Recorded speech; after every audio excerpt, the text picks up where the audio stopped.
Hello, it's me, Ella, and I'm a musician.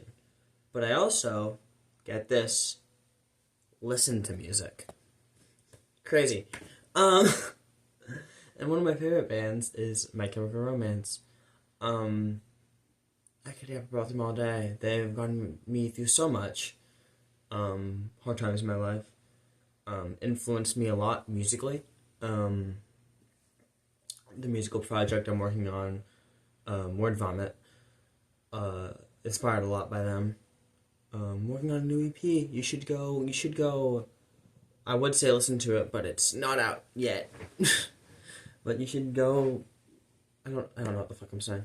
Um, but yeah, and I'm doing something a little bit different today. Normally I do like covers and shit, but today I feel like just yapping about music. I like, which is something I want to do more on this channel. Is like yap. Um, that's what I'm good at. So I thought, hey, why not go through and rank all of My Chemical Romance's albums worst to best? I might regret that. I do want to preface this by saying that I love all of these albums. As I said, My Chemical Romance is my favorite band. In my opinion, every single one of these albums is a 10 out of 10 record. Okay? They don't have an album that falls below a 10 out of 10, in my opinion. So, just because rank your favorite MCR album at the bottom or your least favorite at the top, it doesn't mean anything. um, like, I'm ranking these in relationship to each other. If we're talking about, like, in general, if I were to be ranking, have, like, a tier list of, like, every album, they'd all be in S tier. They'd all be at the top. So, if I put your favorite low, I love the album. Okay, don't hate me. So I'm just gonna shut up and get on with the list. I'm counting Conventional Weapons, even though technically it's not an album, but rather a collection of EPs. I don't care. I'm just gonna take all of the EPs and condense them. They're an album now. Most people do that. So yeah, number 5 we have Conventional Weapons. This album has a lot of my favorite MCR songs on it, like Boy Division, and Tomorrow's Money. But it also has some of my least favorites. I'm not a big fan of Gun. It's okay. It's not like anything special. There's a lot of like mid on it. There's a lot of songs I don't really stick out to me. But there is a lot of like really good, powerful songs. Again, like Tomorrow's Money, Boy Division, as I already mentioned. We also have like Kiss the Ring, Make Room. Great. Definitely, it's like a slightly more edgy Danger Days, I'd put it. Very summery, very energetic a lot of the time, except for like a couple songs. Except like The World is Ugly and stuff, where it gets more like melodic. But yeah, it's a great album. But it just doesn't have like the same as like their studio albums, you know, like their actual full projects, which it makes sense. As I said, Conventional Weapons isn't like a full-fledged studio album. It's just kind of like a bunch of EPs and like homeless tracks that didn't have an album to be put on. So yeah, I love it, but I don't like it as much as their official studio releases. My favorites are Boy Division, Tomorrow's Money, and Make Room. On the list we do have Danger Days. I want to move this chair so I can like, there we go. Love this album, very great, especially for summertime, which it is. Summertime's actually a song on this album. I love it. I love the more like less emo, more like rock direction they're going for. Na Na Na is a fucking earworm. Hence the fucking name. Might be a hot take, I don't know, but Na Na Na is just a less emo, I'm Not Okay. Fight me. But yeah, we have a lot of gold on this album, like Destroya, Planetary Go, the what's it called? Save Yourself, I'll Hold Them Back is a great song. What's that one? It's Party Poison. I love Party Poison. Vampire Money. There's so much great songs on here. I love the little interludes of like a laugh, sunshine, little, and the Good Night Doctor Death was just the fucking American anthem. There's only one song I don't like on this album, and it's Summertime. I don't like that song, not because it's bad. It's just that I forget it exists. Like I was listening to the album Scarecrow finished, and I'm like, okay, time for Destroya, and then Summertime comes on, and I'm like, what? Like I never go to my way to listen to Summertime. I could tell you what all the songs in this album sound like, except for Summertime. I even don't remember what that song sounds like. It's very forgettable. That's the only thing that's really bringing this album down. Still 10 out of 10 record in my opinion, despite the one song, because it's not a bad song. I just don't fucking remember it. But yeah, great. Top 3 favorites are Party Poison, Save Yourself or Hold Them Back, and Destroy It. Next is The Black Parade.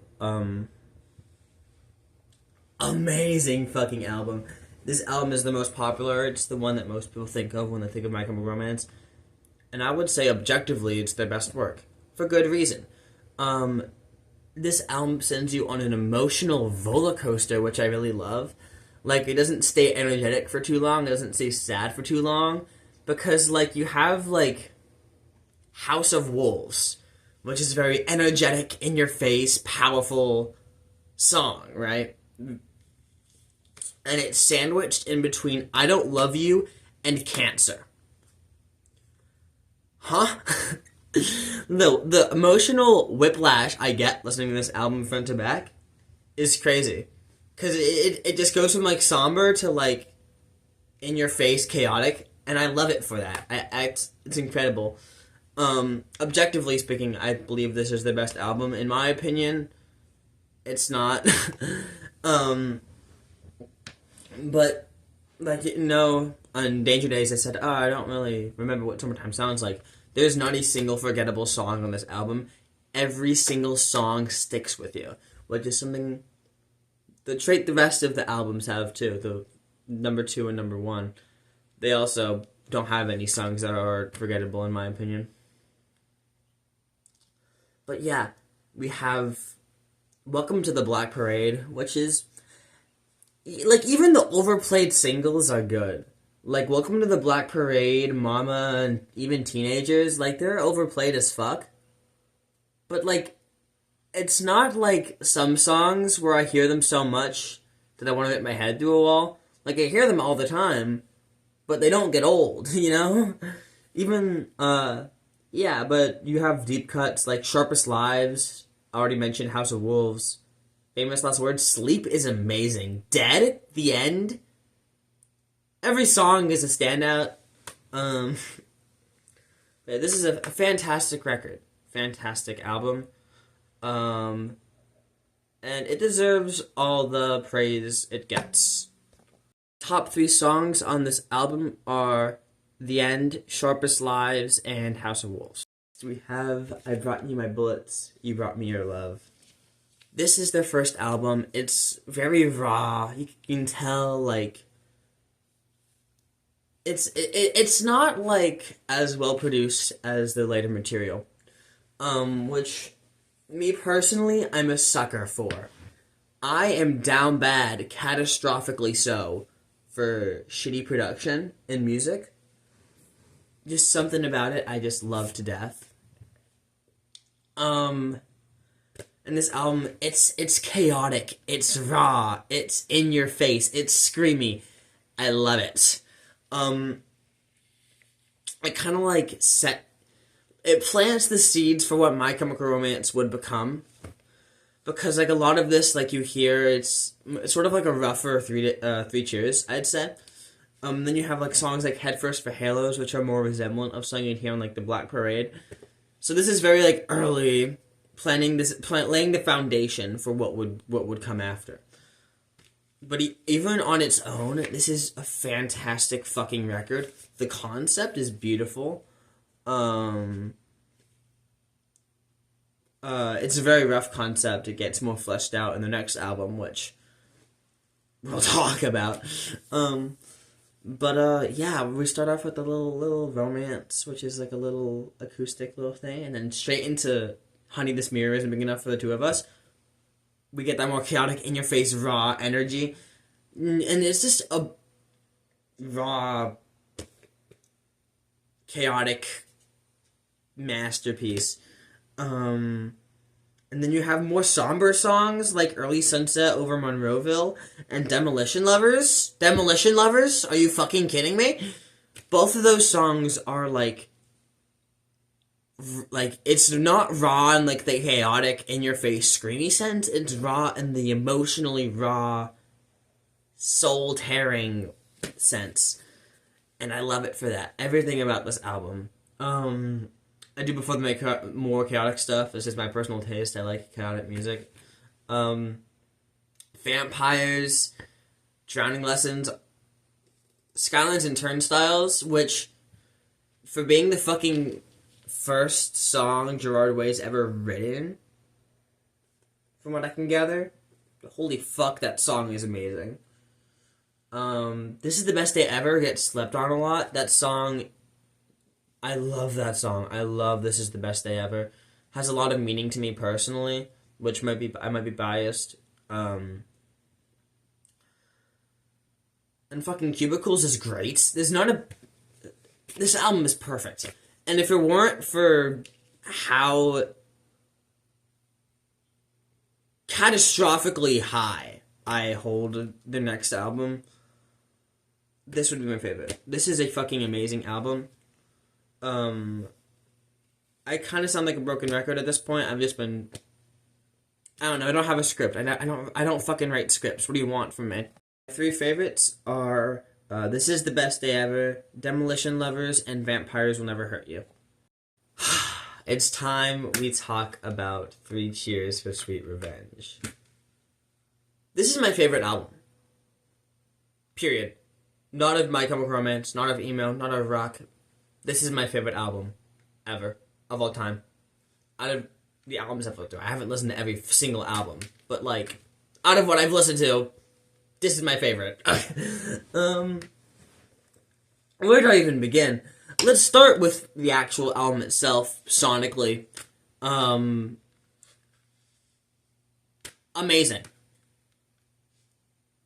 I can't really verbalize how much I fucking love every single song on this album.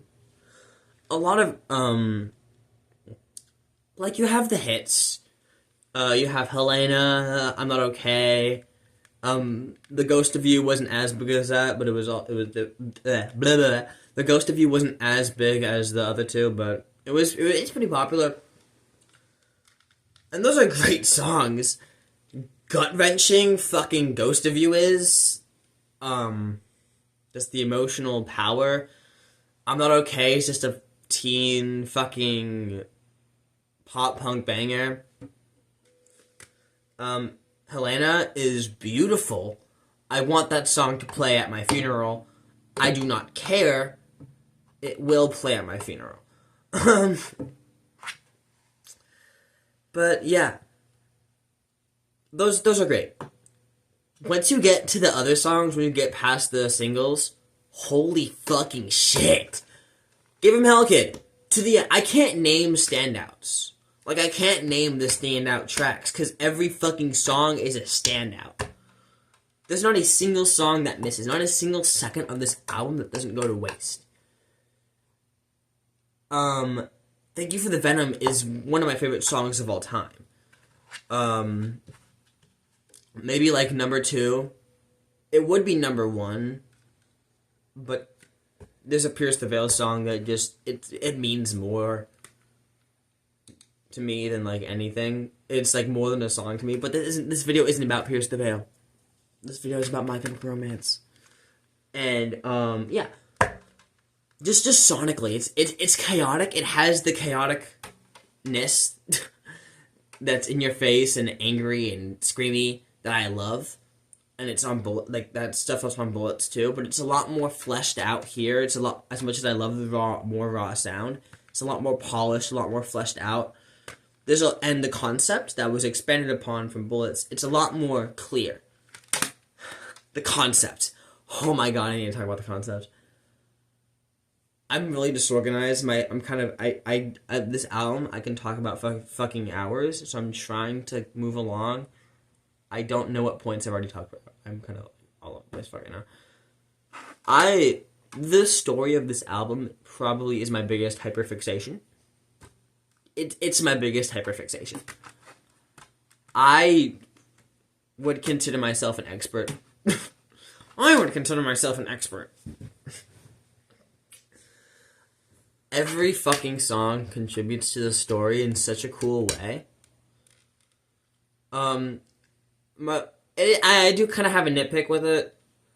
If you didn't know the story beforehand, you wouldn't be able to get everything. Like, you could be able to tell it's connected, but, like, you wouldn't know. Because the part with, like, the main inciting incident where he makes a deal with the devil, that's nowhere in here.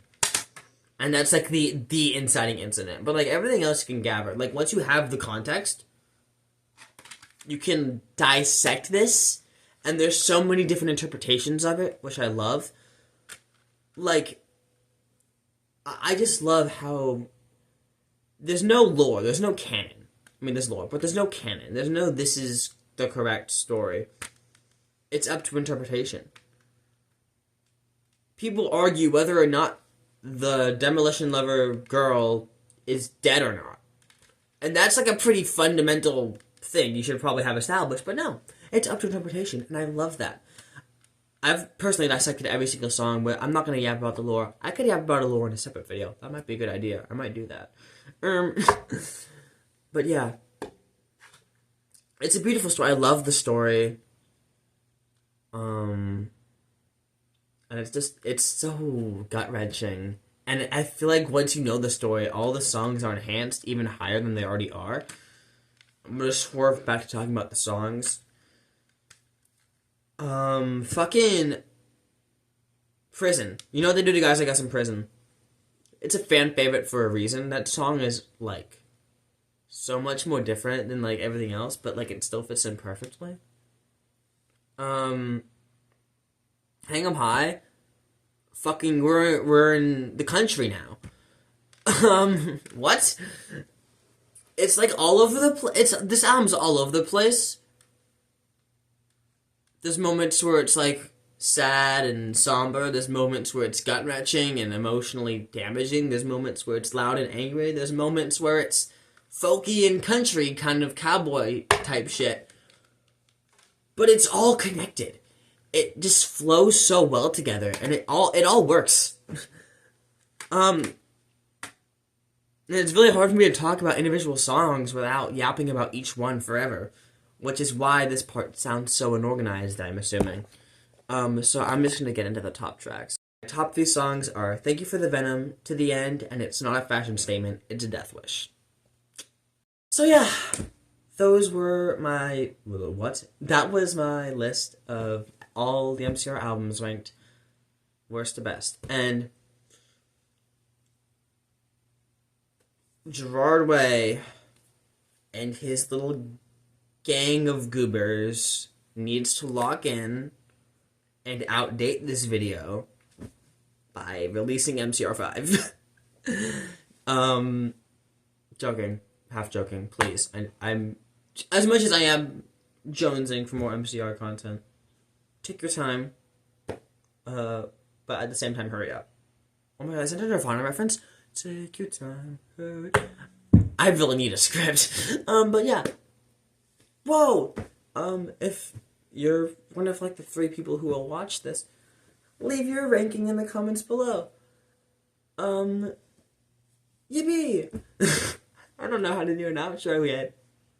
This is, like, my first, like, proper video that's not just me.